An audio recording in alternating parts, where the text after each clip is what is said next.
Комплетно реновирање и адаптација на објектот на Универзитетската клиника за кардиологија, формирање на Национален центар за кардиоваскуларни заболувања и хибридна сала, како и реконструкција и изградба на здравствени капацитети. Ова се дел од новите мерки во здравството кои што денеска ги најави лидерот на ВМРО-ДПМН Никола Груевски.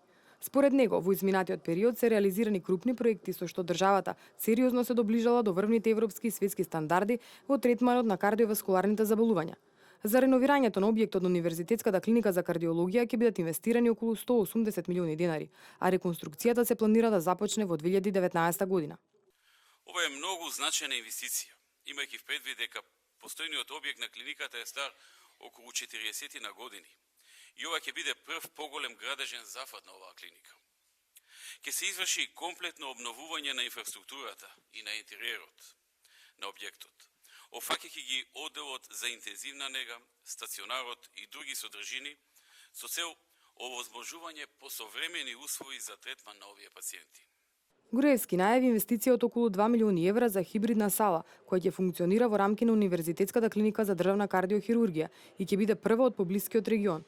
Со оваа сала, која има високо софистицирани можности за работа, како што кажа Груевски, ќе се овозможи комплетен третман на пациентите на едно место, без да се упетуваат на други клиники.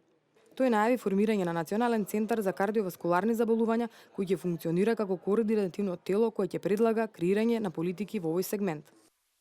Ова е пракса во развиените европски земји и од земјите ни светот, да се основаат вакви центри кои практично ја анализираат состојбата во сите кардиолошки центри и заеднички предлагаат мерки за постојано подобрување на состојбата.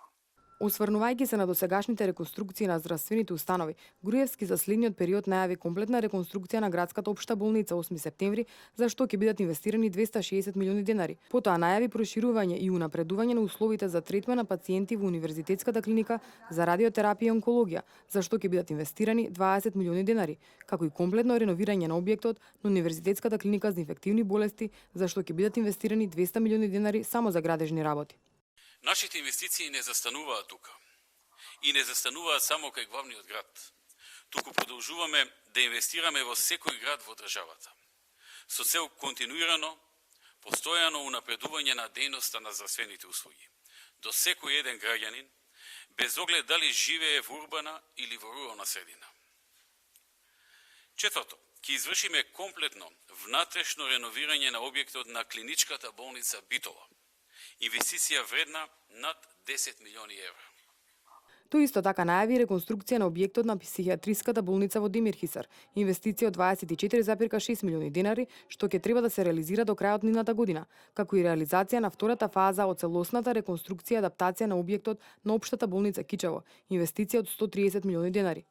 Груевски на крај потенцираше дека овој значителен инвестициски циклус во македонското здравство ќе треба да надомести многу од она што беше испуштено во минатото. Потсети дека во наредните 4 години во здравството ќе бидат вложени 33 милиони евра за набавка на нови 13.000 парчиња опрема и апарати.